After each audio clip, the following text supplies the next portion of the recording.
it again. Yo, what is going on? You got Carter. Crawford's not here this week, but we got Drop Top Alibi. I'm joined by Brandon and Dylan.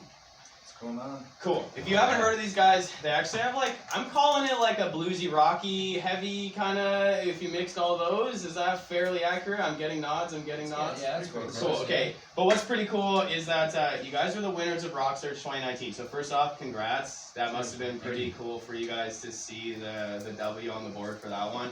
This has been won by Our Lady Peace, Glorious Sons. Can you name other ones? I wasn't really able to find a whole lot in the research for it. Who else has won this thing? Finger 11, I think, was the first band. Yeah. Nice. Finger 11, the Trues, Monster Truck placed. That's I think cool. they finished second. So all these heavy bands who have won, you guys get to win next. Hopefully that's some foreboding for what's in your guys' future. I really mean that. I would be excited to say, hey, we had them on the show if it takes off. So. You know what, man? It helps people who can help make that happen. They open our emails now, so it's yeah. Dude, that matters, man. That matters. Now you're able to get the connections going. Okay, so what's cool about this? It actually started, correct me if I'm wrong, as an online competition. So people were voting for you. Yeah, vote for your favorite band, this, that, and the other. And then out of the top probably 4, then it was live show, or was it more than that? They went to a top 8. Got you. From the voting, and then they did 2 separate shows. Okay. 4-on-4. Cool. And then you guys ended up coming on top, which I love. Congratulations. That's really, really cool. And people open your emails now, which is awesome. Okay, before we go much farther, I have to talk about something very dear to my heart, okay? So you guys will know this, and hopefully it resonates with you, because I just feel like you will, because you're artists. Okay, I was having a conversation with this guy, and he was asking me about strategy, specifically in terms of his art, okay? And he said something like this artist who has more clout than I do is asking to partner with me, but I don't want him to steal my art, so I think I'm going to say no, okay? And I went off. I lost my mind with this guy, because here's the problem. You actually want people to steal your art. Listen, man, if Drake took one of Drop Top Alibi's songs and totally ripped it off 100% and put a Drake lyric on it, and it was clearly your song, I think that's a good thing. If it was a Drop Top song, we have protection. But so we'd get money out of it. But even without it, no. But you're right. So first of all, as an artist who's coming up, yeah, get it protection. Put it on SoCan or some other I don't know. They have CSAC in the States. The easiest way to do that is to put it on a drive, mail it to yourself, and never get rid of that package. That's it. It's the poor man's copyright, right? That's exactly it. So you can also write the lyrics down. And you put that in the envelope too, and it holds up in court. That's it, because it's been stamped by the government, right? That's why they do it, which is awesome. Thank you for sharing that. Next week we have Paul Sanderson on. He's a music lawyer in It's gonna be cool. I'm gonna ask him about all those little nifty details. I'm really excited to have him on, but I'm also excited to have you guys on. But I'm also excited to rant. Okay, check this out. If this person's song gets taken by Drake and then it goes big, even if you don't get paid and you have some sort of ability to say, look, that's actually my beat, the demand for all of your other beats goes up. If you're not squashed. What's the saying? Any publicity is good publicity? That's it, man. If you're able to spin the publicity out of that, then yeah. Man, how would you not be able to? Even in that case, if it's Drake and you're an unknown person, that's the best case scenario. Even vice versa. You blow that up as much as you can. It's such a good thing. Even if it looks really bad for you in the court case and he does squash you, whatever that means, people know you now. Yeah. Exactly. People open your emails now, just like you guys winning rocks. It's pretty cool, man. And even if it's a small artist stealing your band, getting your music twice as far as you could on your own without paying them, give it up, man. Partner with that person and get your work out there. It just really fires me up, because people say no, and then they don't do it, and then they wonder why they're not getting big. It's because you didn't do it. Yeah. Man. All right. I had to start that way because this guy really made me angry this week, and I was trying to help him so badly, but he just could not give up the fact. How much bigger was that guy, though? Not very big. I think in a case where you're collaborating with somebody who can't do crazy amounts for you, you just got to be worried, because you gotta have a trust thing going on with the people you work with, right? Yeah. Yeah, that's cool. I mean, I just don't see, look, if you made a song and it was a one-off, Chumbawamba's I Get Knocked Down, right? Everyone knows the song, no one knows Chumbawamba really. Just seriously, if it's some sort of, luck thing, then yeah, you should be worried to protect that song. But in the case of like Drop Top Alibi, you guys have more than one good song. So you're able to write more than one. So when the one gets stolen and goes big, even if you don't get credit on that one, use your newfound of like who you are as in the public eye to just make another one. If you have the skill, use it. You know what I mean? Yeah. It just frustrates me, man. It just gets me. But anyways, after my rant, how are you guys on a personal level? You guys, how's your day? With that being said, feel free, the fans, to remix any Drop Top Alibi song. Yeah, That's very cool. Burn Send it actually, to us. Burn was very actually cool. written in a Boots and Cats beat, so feel free to put a little bit of Boots and Cats behind it. I love it, man. Okay, I wanted to get into your guys' story, like Rock Search 2019 champions, but where 10 did years you in the actually making. start? Yeah, where did you? How old were you when you guys started? Well, me and Brandon have known each other probably going on 10 years now. Yeah.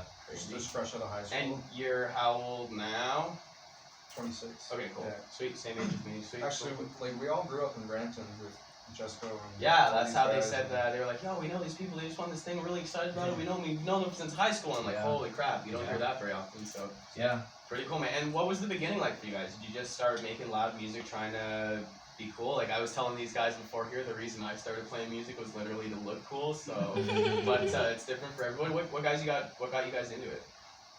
Well, what got me playing in bands was the place I was taking lessons at had a really cool like band program.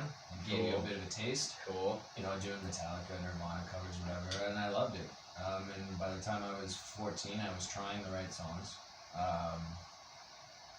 By the end of high school, I had a band that was, you know, for the time good. And same with Dill and Different band? different band, Yeah. yeah. Oh, But the drummer- rival bands? No, I didn't know who okay, he was. okay, But the okay. but the drummer I had in my band at the time grew up with him and always said, as soon as this guy's out of the band, if you are interested in not being a three-piece anymore, if you want a second guitar player, he's the guy. And he became available, and our buddy Jamie made that meeting happen. That's cool. That's cool. Yeah. So you guys both obviously you both brought guitars into the studio, which we'll get you on in a bit, which I'm really excited for. Do you guys either of you play any different instruments, or is it just guitar and kind of vocals for both of you? We Or? dabble. Nice. Yeah. Okay. Sweet. Cool. I like that. How do you stay out of each other's way in a song? Like, how do you guys figure that one out? As far as like parts concerned? Yeah, because like a lot of times, I don't know, if you're sitting right in the middle, right? If you're less nerd out about guitar here, guitarist on this one too. Like, if there's two guitarists in bands that I've played with a lot of times, until they're like really skilled at writing, which again, you guys are for sure on your way, if not you're already there. One thing that happens is, okay, maybe you're doing power chords and you're on like I the see lower what you're three, doing, yeah. and you're still playing on the lower three strings, and they just mask each other's parts. What is it? One of you guys has a song and one of you adds to it? Is it like He's you write together? he's always conscientious of that, and it's a big part of Yeah. his So him. how do you do it, Dylan? So honestly, a lot of it was like big bands we like to listen to were two guitar players. AC/DC is probably one of my biggest influences since I was a kid. And there are times when I guess the two of us can occupy the same space and For play sure. the same riff. Tonally, he plays a little more of a laid back, kind of martially sound. My tone's a little more fuzzed out and like high mids. Got you. So generally we are. So stepping on and each just for other's clarity, toes. you're on leads. Yes. So you're mostly rhythm and vocals. Yeah. Cool. And I very much go for that Malcolm Young tone. And Sweet. it's very easy for him to dominate at times when we're doing the same thing. But like he said, AC/DC, Aerosmith, you know, Appetite era, Guns N' Roses, it's one guy in this year, one guy in this year, and they're doing different things. And if they're not, the tones are different, and it doesn't really step on toes. And he actually was the one who really like championed making that a thing for us, because we used to have that problem. Sweet. Yeah, and honestly, it really started. Give me props. Well, he honestly, Fist bump across the he table. honestly, right around the time that I really got obsessed with the first 4 Aerosmith records, he went through this massive Queens of the Stone Age phase, which I was a little bit late to that party, but I eventually got there. And honestly, he was like harping on it for a long time, and then we started getting feedback that we were having this issue, and it was like, okay, Dill, what do you think we should do? And he's like, you should probably get a different guitar. I'm gonna get this pedal, blah, blah. And it's been a few years of trying to gauge it, but honestly, our live show now at this point, we always get comments like, you guys sound the best. And a lot of that has to do with Dylan saying, we need to fix this. Sweet. How old were you guys when, like, was getting gigs ever an issue for Drop Top Alibi? I guess probably not, since you've been doing it for so long. In the early days for us, it was Supernova. You guys remember Supernova? They're that Toronto affiliate. You know, they ripped off all the young kids back in the day, if you want to call it that. But you know, I got to play some pretty big venues, same with him, and some small bands like in Toronto. Just kind of get some gigs under your belt, cut your teeth a bit. And then we played a lot of like, you know, you get 2 or 3 other bands, 4 bands together. You rent out a venue, you play the night, 45-minute sets each, split the door. We did that forever. Yeah. Just slugging it like that, and eventually we were able to get some pretty decent gigs doing that type of stuff in Toronto. How many gigs a week do you guys have? When we're like being active, like we are pushing to be playing live as often as we can. When we're on the road, 1 to 3 a week. But when we're just trying to fill our summer out and whatnot, I think last summer we played at least every weekend, if not twice a week. Yeah. So. Sweet. And then what's practice like for you guys? Because a lot of times when I talk to bands, and again, this show, like what I'm digging for is like, how do people go from being just a kid in their bedroom who has a guitar to like actually turning this into something? And there's a lot of people who are there, like exactly there, and they want to go one step further. So I'm wanting to know, like, for somebody in your guys' opinion who's trying to turn their band into something that wins concerts, like, did you guys practice a hell of a lot? Like, I imagine so. Was it everyday practice for you guys? Yeah. Individually, yes. And when we're gearing up for like studio or pre-production or whatever, then the band's together 3-4 days a week. Cool. I like that. I think it's a bit of a twofold situation. Like, the band has to be hot. Like, you guys, everybody has to know their shit. Everybody has to be on top of everything with the songs. And second to that, like, you guys gotta be nice. Like, people have to like you. You can't be an asshole. Like, and that's a big thing I see from some bands in seeing that. Like, they're good bands, but sometimes like somebody in the band's got a chip on their shoulder, and generally it comes down to like, you find 1 or 2 good people in the industry that are willing to like shell out some money or help you guys out, and you get one guy in the band that pisses him off. He's not gonna help you guys. Yeah. And it gets around too. It's a small world, especially in Canadian rock music. There's like a dozen people who can make things happen. If you piss one of them off, I'm sorry, man. I'm laughing at Dom. Dom's behind me, and I just hear him moaning when you said that. You're like, it's such a small industry. He's like, But he is a. Well, funny story. Me, Dom, and Francesco have been having these conversations since we were 14 years old. So we know. And what these boys have been doing, it's good. It's pretty cool. I see them kind of bringing it back to Brampton. Props to Sound Drive. Props to Sound Drive. And DriveWire, but mostly Sound Drive. Let's get to them for a second. Dude, so I want to come back to You Have to Be Nice. I want to come back to that. I told a story on the show quite a while ago where somebody who I interviewed from Metalworks, I went to Metalworks for guitar performance, and like someone who had graduated the year before me, but was already touring like with some of the biggest Canadian country music in Canada, even working with like Dirk Bentley and others like in the States, really knew them, really close. Crazy dude. So I interviewed him over a dinner. I bought his lunch and I talked to him, and I was like, man, how? Like, how did it happen that fast for you? And he kind of said, I started neglecting school and I started just going to all these shows and talking to them. So he would watch Drop Top Alibi, and then without you guys asking him or even knowing him, he would literally like tear down with you, wrap up all the wires correctly, add value to you, like take down the kit, take down everything, and then he would shake your hand, be like, yo, my name's Stefan, I'm really, really super stoked to have seen you guys made my night awesome, thank you so much. And he kind of became friends with them, coming back to They Have to Like I'd buy that dude a drink. You know what I mean? Yeah. Or maybe he comes back for 7 shows, and then you know his name, and he knows you, and he's helped you 7 times. That's such a smart idea, man, and you're right, the industry is small. Maybe the guy who you help or who your band has helped, or they know, but they're not looking for you, but they know someone who is, and then word gets around that, hey, this Drop Top team is actually sweet, you should check them out, and now you guys are being reached out to because, you know what I mean, they like you. Yeah, you're nailing it all in the head, you know, it's not, we laugh at this, and then when the Dirt came out, it's like, you will never see a band in rock and roll behave like Guns N' Roses and Motley Crue again. Because nobody wants to deal with that. That's true. Nobody wants to deal with the police. Nobody wants to deal with your childhood issues, your drug abuse, none of that. Seriously. No, I know. That's why I'm laughing. It's not a game anymore. Yeah, you for know? sure. And when people are paying, you know, some of the bands that we're getting the opportunities to be around now and play with, you know, you're making good money a show, somewhere between 30 and 60K a show, but people are paying $60 a ticket. And then when you get to the next level, they're paying $90, $100, $130 a ticket. If you show up wasted and you're garbage, everybody's got phones now. The audience is not as done in as they were back in the 70s, you know, when Aerosmith was king. They got away with it. They could. Now you can't. You have to be professional. You have to be polite. Dude, well, because also, like, the chances that you're out of key singing literally is being live streamed to Facebook right now is almost 100%. Like, someone's in the room videotaping how crap you're being. Yeah. So, yeah, we're all good. Thanks, Dom. 3 minutes. We're cool. 3 minutes, guys. 3 minutes.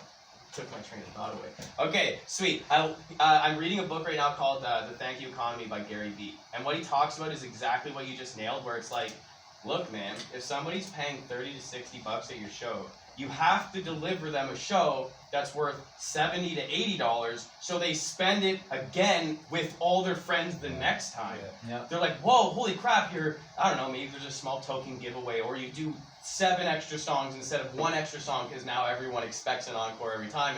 And maybe there's like cool lights that we talked about with words like Wildfire, where they're putting lights on their guitars and their instruments, and it's all tapered to the music. It's like that little bit of extra added value, the word of mouth, instead of it being negative word of mouth that travels forever, right now. It's positive word of mouth. But dude, like, you're right, man. We're all on our phones all the time. Yeah. You know what I mean?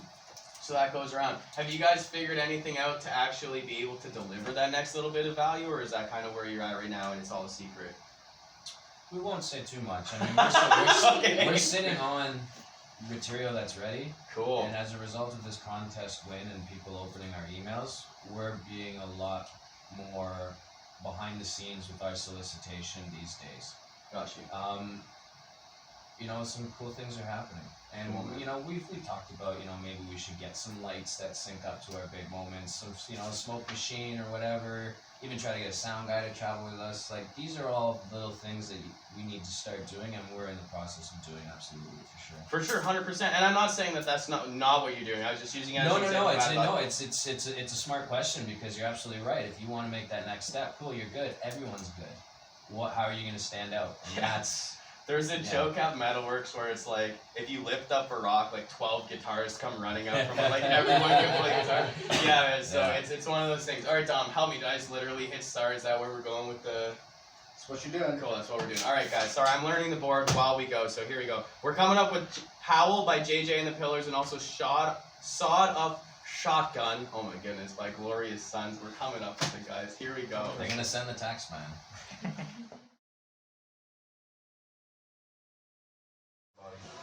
What is going on? What's going on? Okay, cool. We're on air. We're back. Let's do this. Sitting here with Drop Top Alibi. We got Dylan and Brandon in the house. Maybe some music to come from them live. That'd be pretty sweet.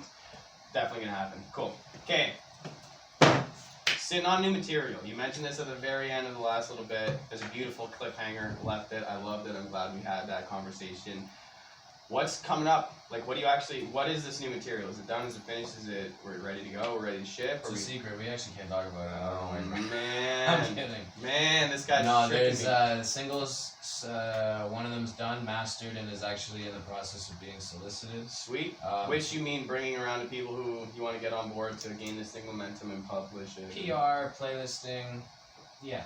See, a lot of people skip that kind of stuff, but I actually want to like drag it out in long format, because that's the kind of thing that people need to know. So like, when you're soliciting a song, what? Like, what next? I have a good song, I believe in it, it sounds good, it's recorded, great. Who cares? How do you deal with that? A lot of cold calling. You try to, you know, in our position now with the contest win, we reached out to entertainment lawyers. You reach out to mentors who, you know, like our producer Michael Hansen, he had a guy who he thought would be very beneficial to sit down with and have a beer. So I went for the meeting. It was a great conversation. You learn a lot. They give you some advice. If they like you, they start talking a lot, and you just listen. Yeah. And you do things. Yeah. Everything is everybody. You know, I can't copy and paste anything. We can't do that. We have great friends and mentors around us who have given advice, but you have to do it your way and what you're looking for. Yeah. But a lot of it's cold calling, emails. You gotta have your 1-page or your 2-page EPK in order. You gotta have a good press photo. You have to have a video for the single. You know, people listen with their eyes. They got the look and the sound, not they have the sound and the look. All that shit. Yeah. An EPK, a video, some solid photos. I love that, man. And like a lot of bands, I believe, they believe song's over, work's done. It's finished, it's out, let's move on to the next one. In the 80s. Right. So there's so much work that now, in order to launch that next level, like, I just don't hear it being talked about, and that's why I asked you. So thank you for dragging it out. Okay, you mentioned this guy's name, Michael Hansen. He's from Glass Tiger, correct? Yes. Yeah, he was part of the original lineup, yeah. You guys were saying really cool things about his artistry in the middle of like the last break, how you had a lot of respect. And Brandon, you said this thing where you're like, he's kind of a master at putting together the 4 notes that bring together the whole song. Did you learn something from him when he was doing that? Well, that's kind of like lightning in the bottle stuff that some guys have and then some don't. And that's why he's got 5 Junos, a Grammy nom, and can charge, you know, what he charges. Yeah, he's made it. Right? And he very much has like a Paul McCartney-esque approach to things. And he's always thinking in textures and layers, which was great for us because we were sitting on some songs that, you know, we'd released some of them, and we're thinking, you'd listen back and maybe Dylan's now playing this new part live, and it's like, oh man, wouldn't that have been cool? And then having a guy like Michael around, he really helped us with like guitar parts. There was one part in particular that he said to Dylan, why don't you try something on the slide here? And it was 4 notes, and it completely brought the section to life, and it was the section that we had been working with for a while, and we're like, holy wow, it sounds good. Wow. Yeah. That's pretty cool. Is there anything that you do different after having worked with him? Did anything change fundamentally? We haven't been in another environment like that since, right? It's very fresh, but I don't know, rehearsals maybe? We've been in a bit of, since the beginning of the year, we went from recording to straight into the practice studio to prepare for like 2 or 3 really key gigs. Gotcha. We've only played maybe a handful of shows this year. Yeah. As opposed to last year, we played like 20 by this time. So in that time, we put together the set that we won Rock Search with, and so we've kind of just really been in play mode. We actually haven't even sat down and played any of these new songs. So maybe the changes in what you've learned will come out in the future. Yeah, exactly. Come back on the show and tell us what changed. It's definitely made us better musicians because now we're having to take a lot of the stuff we did in the studio and we're like, shit, how are we going to do this live? Now the backup vocals especially have been a major like night and day. It stretches you sometimes. Well, and he's a vocal guy, so the big thing was like I had a lot of ideas in my head, but like my main places of like learning harmony as a vocalist came from Steven Tyler, Chris Cornell, and Noel Gallagher. Okay. And their styles are very use the harmony as like a drone note to add a cool element to it. Michael Hansen's approach was kind of more along the veins of I want a texture thing randomly. I want what's it called? What did he say? When the melody's like doing this, what was it called? Can't remember. Like one part will be going down, one will be going up, and that counterpoint. That's it. Like he very much like now there's melody lines that Dylan's singing that he's had to change from 2 years of him singing because Michael changed it. It sounds way better. Now we have to do that. Hell yeah. Yeah. Did you learn anything about counterpoint when it was happening, or did you just kind of say, okay, maybe sometimes we should have the notes go up and notes go down? More about picking and choosing spots. He had some cool things he did with you and Luke. Yeah, and we're very like I don't think anybody besides Luke has gone to school for this. So the actual like proper language, we have made up words for half the stuff we use. Dude, Stacy. So Stacy and I have been together for a while, and she's always had a studio in her basement. So she literally will call things like the thing with the wavy sound. And I'm like, is that a flange? Is that a phase? Like, what are you talking about? And she gives me all these like different notes. So how do you bridge the gap then? The communication problem, because it is a problem, man. If you don't know what a kick sounds like on a drum, and I'm asking you for more kick drum, that's gonna be hard for you to imagine what I'm trying to communicate. Well, you gotta know the broad strokes. Like you gotta know what a kick drum is. Like stuff, stuff trying to differentiate like a flanger or a phaser or a tremolo. Right. Like the average person's not gonna know what that is. They're pretty similar. it's so similar. But when I'm hearing yo put the wavy sound on, I'm like, bro, which one? Honestly, my big What, you don't remember? She said it like Oh 3 my, times. yeah, Which one last it was? 7 days ago, she told me next Wednesday at noon we're gonna use the wavy sound. Yeah. This is the one. Oh my goodness. I Color coded. I compensate by listening to a lot of music and using certain things I hear as a bit of an example. So if I'd say like, trying to make like a helicopter sound with a unified pedal, something that I did on the record. The intro of Kochi by Audio Slave is a good example of that. So we kind of took that sound and tweaked it and kind of turned it into our own thing. And Cool. For me, it's a good starting point. Yeah. And that's where the hours spent on just, like one of the things we did with Michael, we did like 12 weeks maybe of pre-pro. Like 6 to 8 hour days weekly for 10 weeks pre-production. So what does that mean for someone who doesn't know what the pre-production? So you basically cut your EP or your singles or whatever before actually tracking. You get the songs down, you finalize arrangement, you think about texture, you start flirting with maybe we'll use percussion here, maybe the vocal needs a little more love here, and in some parts you end up creating what you're gonna do exactly, and in some parts, like especially vocals or like maybe solos, it's like, okay, this is gonna happen in studio. Gotcha. I know we need harmonies here.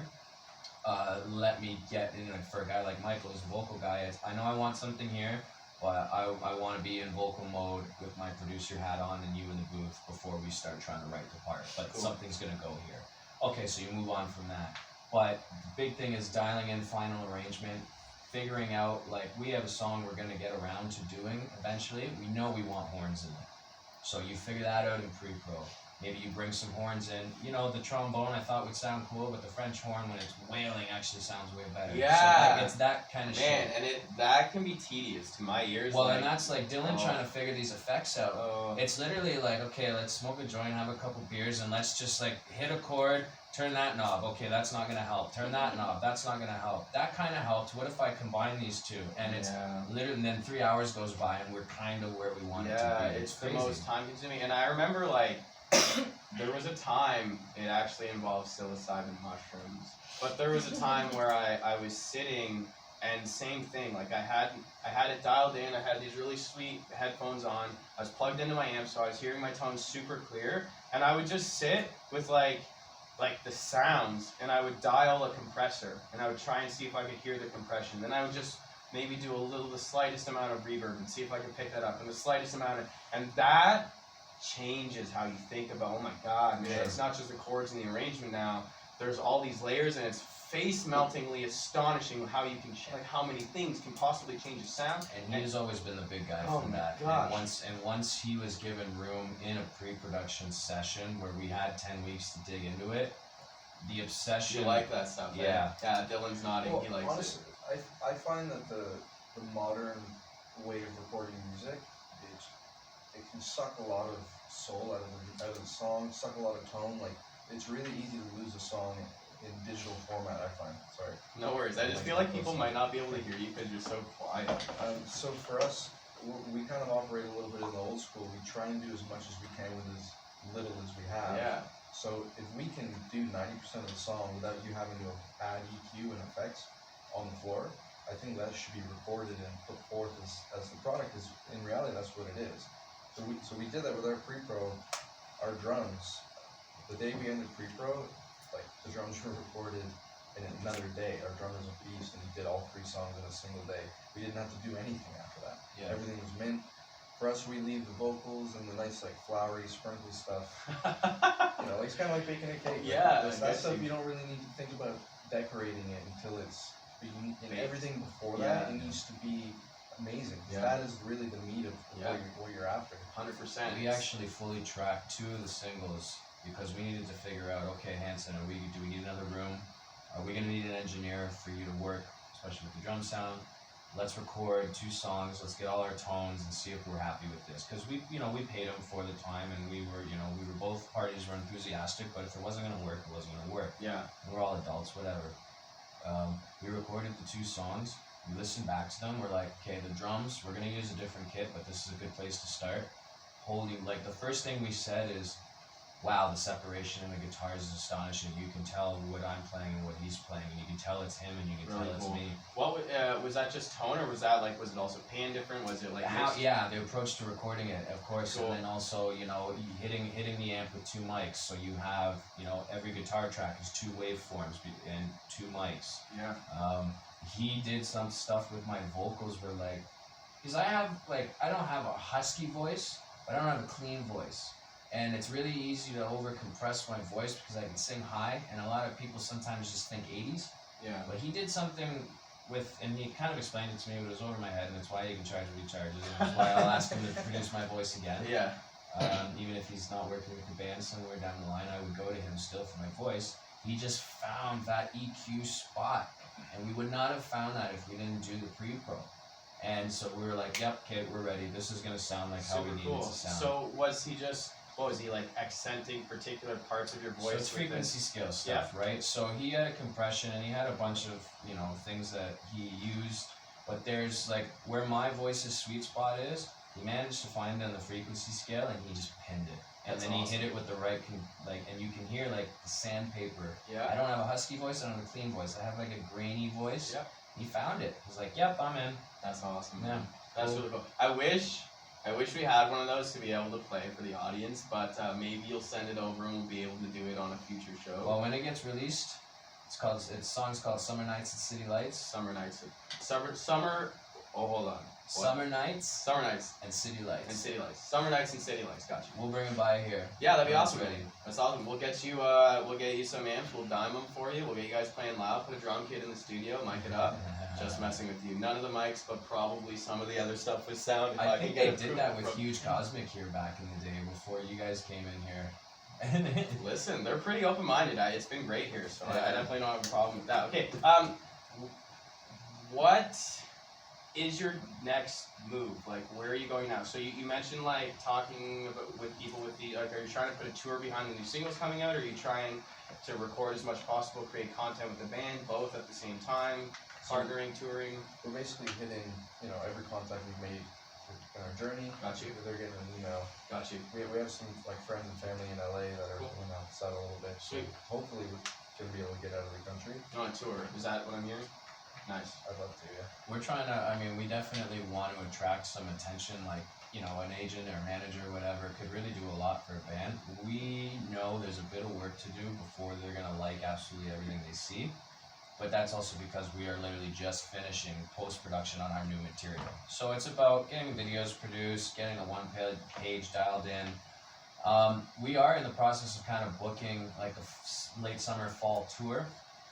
Like around Ontario, to Quebec, Montreal, maybe to the East Coast, depending, you know, how rehashing some old relationships goes. If we can build a good run with somebody. That's sweet. Have you Maybe guys we're just gone? trying to look active. Have you gone on a large tour like that before?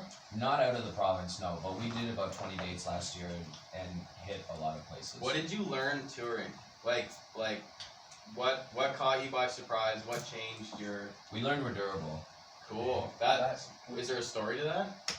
Played 3 nights in a row, and the best show was last night. That's sweet. Yeah. You kind of gain momentum sometimes. Honestly, you learn, like one of our early mentors was Gilby Clark. He played in Guns N' Roses for a long time, and that's possibly the best person to learn good habits and what not to do on the road. He's a master of touring at this point, because those guys, they did everything back. They literally did it.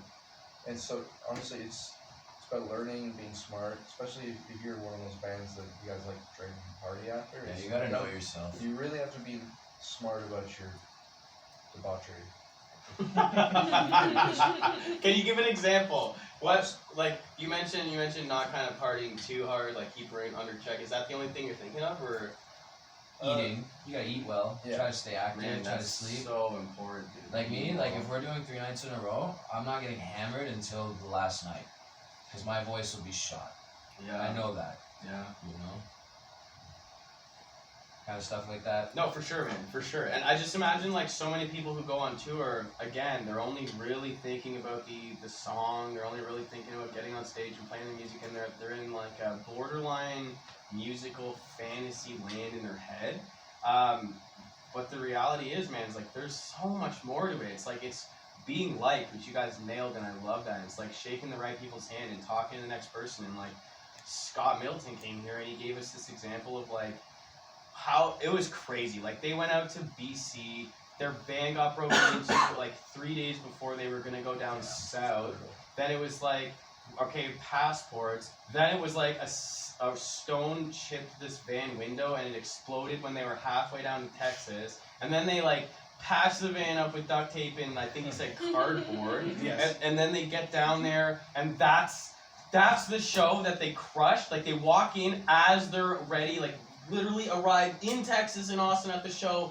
Then they're like, hey, you ready to load on stage? They load on stage after something like 40 hours of driving. They do the show. It goes awesome. And that's the night that they get picked up to be put on like a magazine. But it's like, dude, that's crazy. That's such a rock and roll story, though. That's how it goes. Would you, in hindsight, would you have that any other way?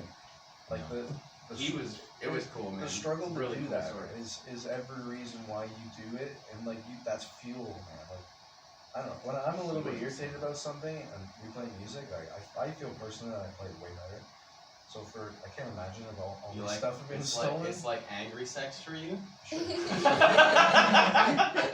That's awesome, man. That's I would awesome. say prefer it. Yeah. But I won't turn it down when it Oh, shows we're up. going there Hey man, listen. There are some benefits to not being on the needle yet. We can go anywhere with it. I like that, man. I like that. So you've been officially touring for like,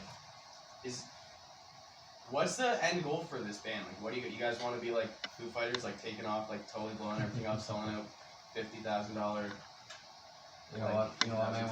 We're not naive, That's dream and shit. we're not jaded. If it got to that point, I mean, it's nothing we can fucking imagine, and if it happens, we will have earned it. But this is what we love to do. We wanna make a career out of it. You know, whether it's similar to like what happened with our buddy Hanson, and he played in a band that did really well, and then worked for 20 years as a producer and has done well at that. Cool. Like we love to play, we love to write. If we're to the point where it's something that's sustainable, that we can, you know, support ourselves, support a family, whatever, I think we just want to see that kind of success. If it gets to the point where it's like, you know, the right person got involved and the distro was crazy. Your face and was awesome when you did it. I wish I could see that. Like that stuff you can't plan for, and that stuff you can't really pursue, because people fucking smell that, man. They can tell. And what do you mean they can smell what? They can, you know, like I feel like in rock and roll, we don't fit the mold of a lot of things. If we were trying to consciously get to that point, and that was the do or die, people would smell that off us, and they'd probably think there was an element of fakeness to it. They'd probably think there was an element of like, you we're think gonna it's be snakes too to big it. to realistically shoot. You know what? It's no, I don't think that. I think it's just you gotta be honest with yourself, and you gotta be genuine, and that's gotta rub off. And we're just, you know, 4 young men who love playing rock and roll, and Cool. it's, you know, it's kind of alternative rock. So it's like, you know, if we got to that point, it would be a dream come true, and we would grab it by the horns, and we would ride that wave until we couldn't do it anymore. Nice. But we just want to be able to do this for a living, and however far that goes, is a lot of it's going to come up to who we get involved, because our work ethic's not going to change, our songwriting ability's not going to change. It's going to come down to the team we build around us, and to get that right team involved, they got to really love what we look like, who we are, what they think they can sell. Like there's outside factors at that point to get that big. That's true, man. I love that you said it comes down to the team involved. It does. To get to that level, yes. Dude, team, like, even to get to the level of like just beginning something and taking it seriously, you need people who are good at the things that you're not good at, and vice versa.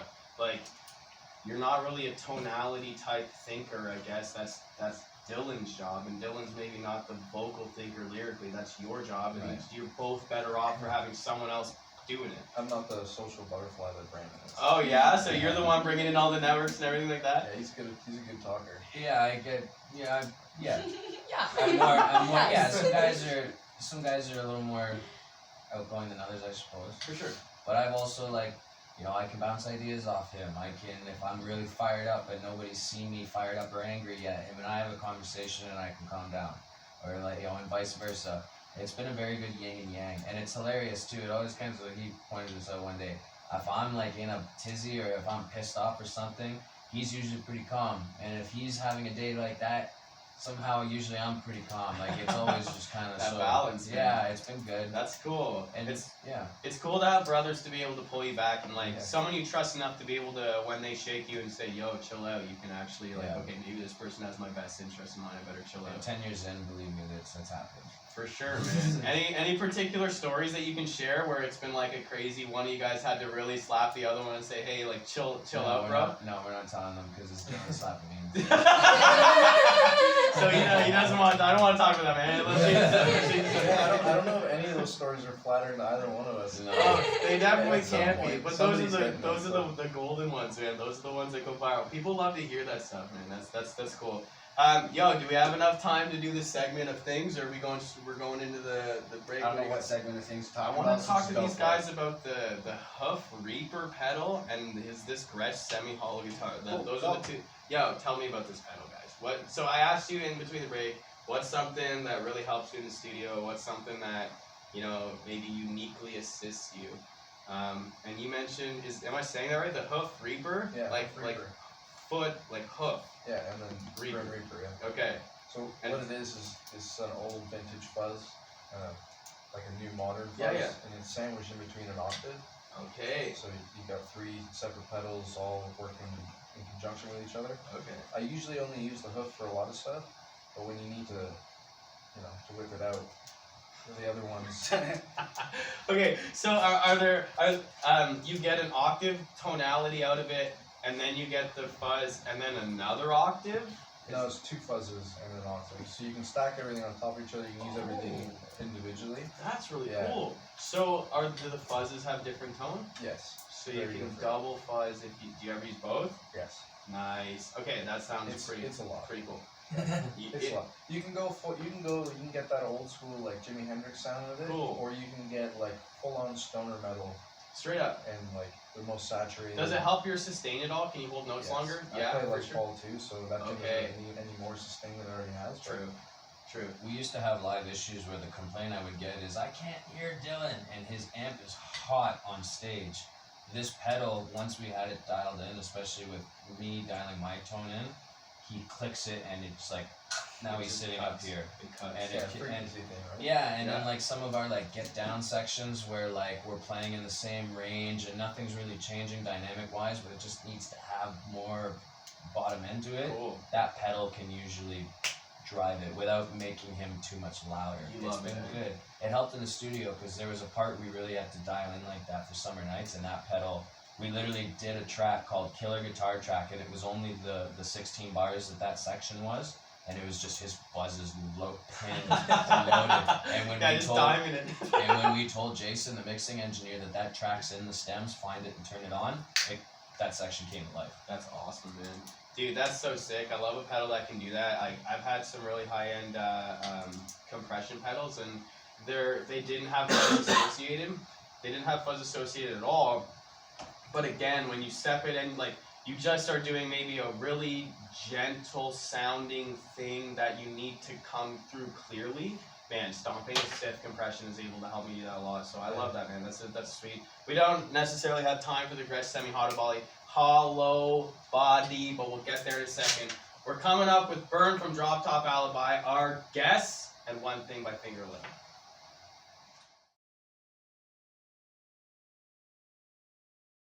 Carter with the DriveWire crew. I'm getting pointed out, I'm getting shamed on.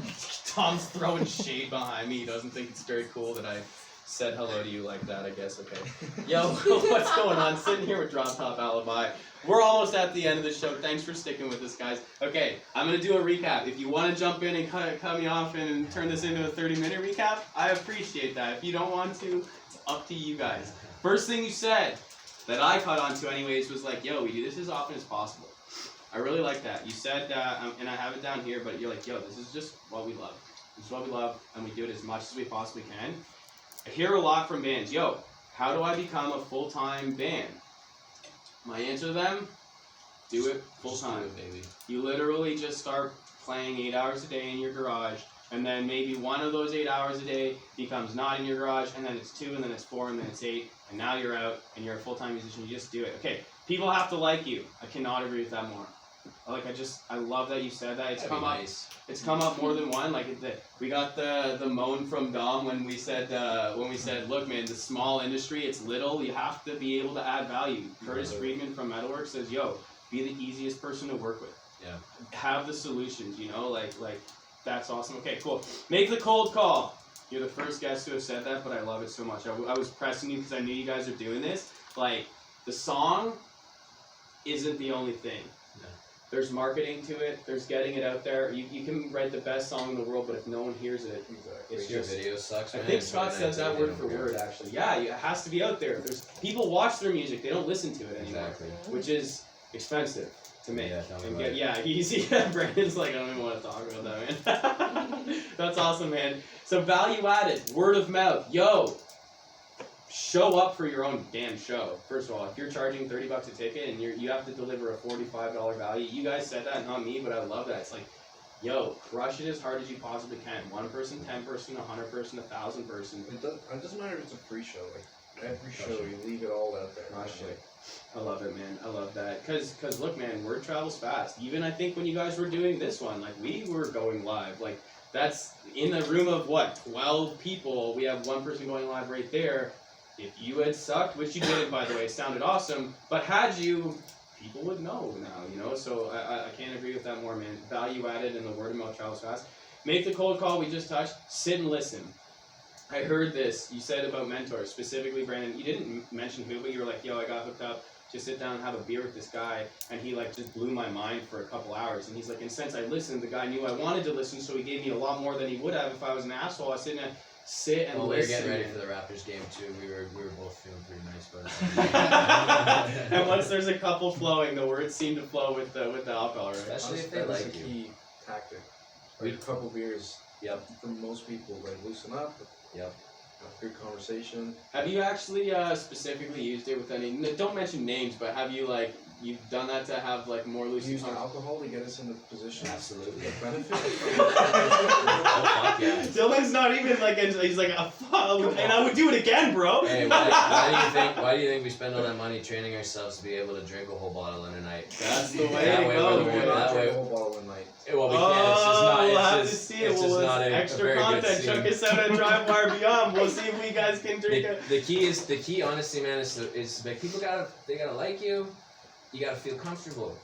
You're not gonna talk to somebody you're not comfortable with, And if they like your personality, they like the demeanor. What we've noticed is when people have had conversations with either of us or whatever, and they're like, "Wow, I can't believe you guys know that." Most young bands don't know that. Once we get that, they want to help. They's obviously you put enough work in that you know that. Yeah. Let me tell you my experience. Yeah, you know what? Words Like Wildfire said something so similar where it was, they do the lights that we talked about really early, and their thing is, dude, if we didn't have these lights ready to set up 3 pieces of Lego, this would take forever. And people see their gear and they're like, oh, I gotta play with that band tonight. And then they jump on, plug it together, turn the damn thing on, and they're ready to rock. And people respect the hell out of the fact that they thought through the setup process.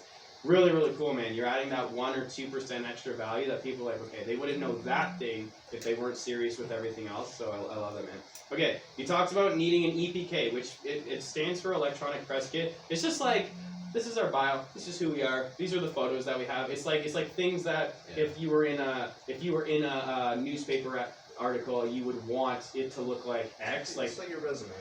It's really kind of what it is. It's for someone who don't know. Professional videos and photos. We didn't talk about who, but Steve Haney Photography was on the show before, so maybe check out that guy. I don't know what his rates are like. Probably. Definitely worth it, regardless of what he charges. Okay, this is what we love to do. You said, what's that? Live live photos. That's it. Is that who you use? Who did you do? We've worked with her a couple times. She's good. She did some in studio stuff with us. She shot the Glorious Sons. Cool. Jack something from the Trues, the bass player. Oh yeah. Yeah. I love the Trues, man. I don't know his name, but I do love that band. Okay, sweet. Comes down to the team involved. Man, Dom and I have had this conversation literally on air where it's like, look, this guy, thinks super structured and I think super creatively. So he gives me the structure and I give him the creativity, and both are totally required to pull off something like this. So putting people around you, TEAM, like, dude, cannot agree with you more. It comes down to the team involved. And you guys talked about synergy. Like, now that we have a bassist who can hold his weight, let's throw him this challenging bass part and see what that can do dynamically. And now that we have a guitarist and a bassist and a drummer who can do backup vocals, like, let's add that. Like, let's do what we can do. Team, man, I love that. We also all love each other very much.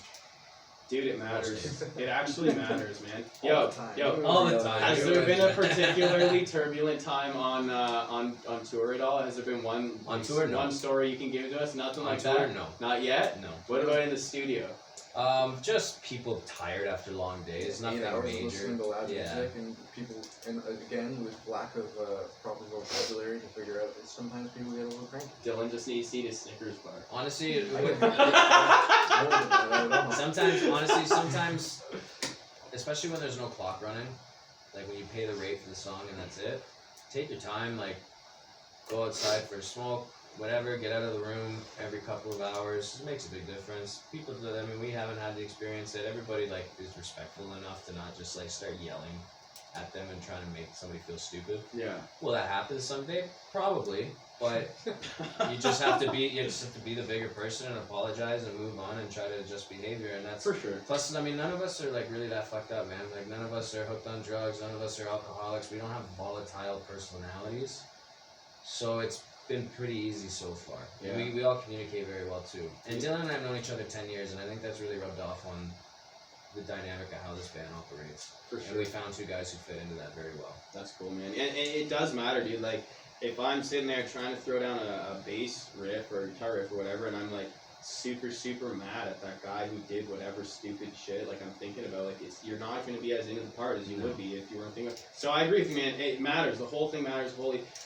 Okay, go. You kind of said something where it was like melody is better than solo. You didn't say it like that. It's totally me putting words in your mouth. But it was like, look, man, we're cool with a song with 3 or 4 notes with no solo that has space, and we've let, like, the bassist cool tone take the stage. Like, we've kind of developed into the maturity, and I love that, man. Like, the first thing I know, if there's a guitarist who gets on stage with the other band setting up and he's doing these little noodly things, I'm like, this is gonna suck.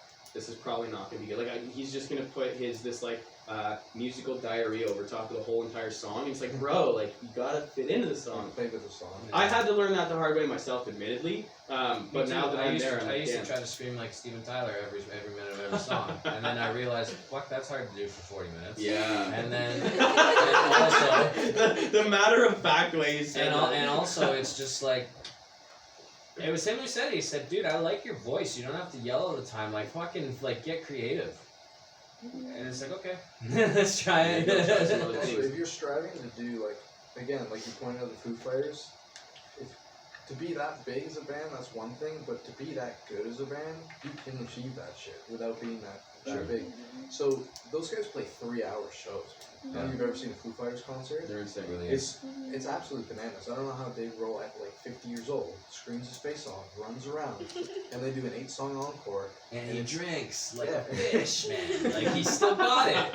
The same deal with Pearl Jam. Eddie Vedder had like dummied 2 bottles of red wine by the end of this set, and it was a great show. That's That's awesome. what I was getting at. Is if you practice and you're good and you have good technique, especially as a singer, like, endurance is everything. Yeah. When you're playing. And for me, like, I spent a lot of time working on trying to get my head clear as you're going, like you're going full sprint and sweating and lights and people are screaming at you, but you gotta have the clear, like, be clear of mind to keep up with everybody.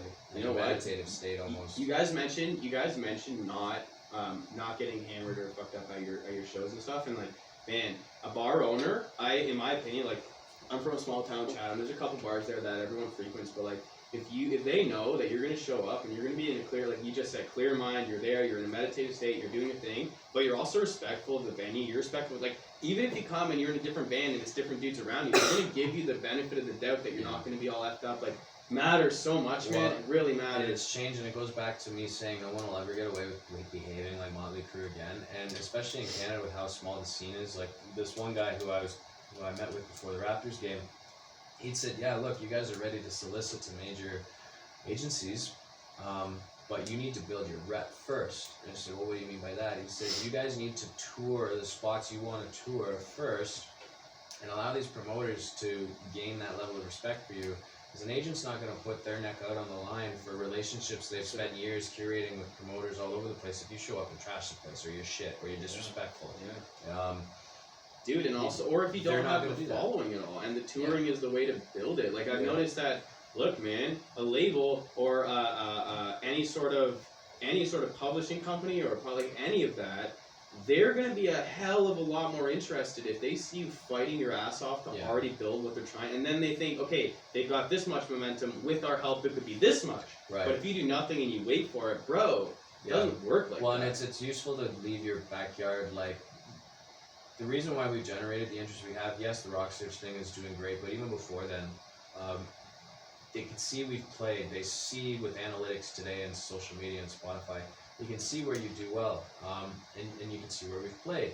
They know we're experienced, they know we've gone out there, and we have fans in different pockets, but when it comes to like going into the States or going to Calgary or whatever, if an agent's going to solicit that for us, they're going to want that confidence to know that they're not sending their promoter they built this great relationship with a band that's going to royally piss them Straight off. up. And Straight that's up. and a lot of young bands up and coming. What I would say is learn where you can take the losses, because you need to do some of those gigs to get out there and build your rep, and you're not going to be in the green.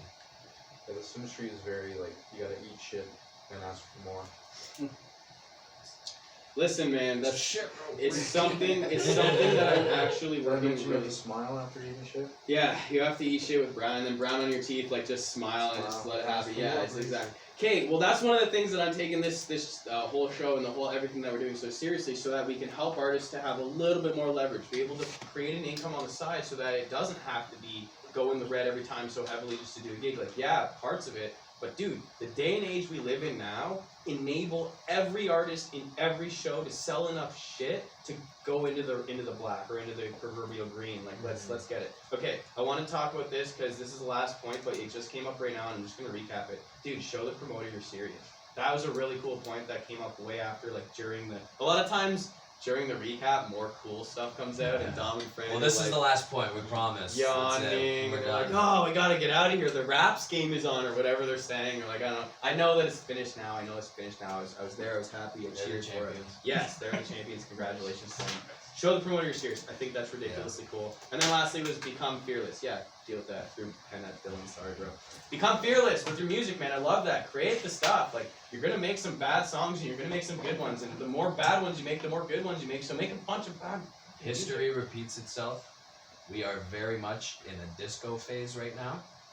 What happened after the disco phase was Jane's Addiction, Red Hot Chili Peppers, and Nirvana.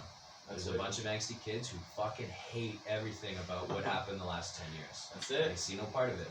Yeah. There's room to grow and rock and roll again. I don't know how it's going to sound. I don't know who's going to be the one who breaks. But I think it's going to be you guys, man. Yeah, we'll see. Listen, thanks for coming on. This has been Brandon and Dylan from Drop Top Alibi. You can check them out at the Bovine Sex Club this Saturday. Doors at 9. Doors at 9, 4 a.m. last call. Holy Happy Pride 2019. shit. Happy Pride 2019. 4 a.m. last call. That is something for sure to be proud of. Okay, sweet. That's awesome. And then the 3rd of August is going to be Canal Days. Thank You with Figure 11 and I Mother Earth. Stoked to see you guys there. Thanks for coming on the show. Thanks for doing the live stuff. DriveWire Sound Drive. Thank you, everybody. Thank you, everybody. Catch us soon. Catch us next week. I believe we have Paul Sanderson next week coming up. Yeah. One of the top music lawyers, if not the top music lawyer in the Toronto area. He's absolutely ridiculous. Super stoked for it. Thank you. You should tell him about us. We will tell them. They act like Motley Crue and Guns N' Roses, right? Something like that. Yo, check us later at DriveWire. See you, Murray.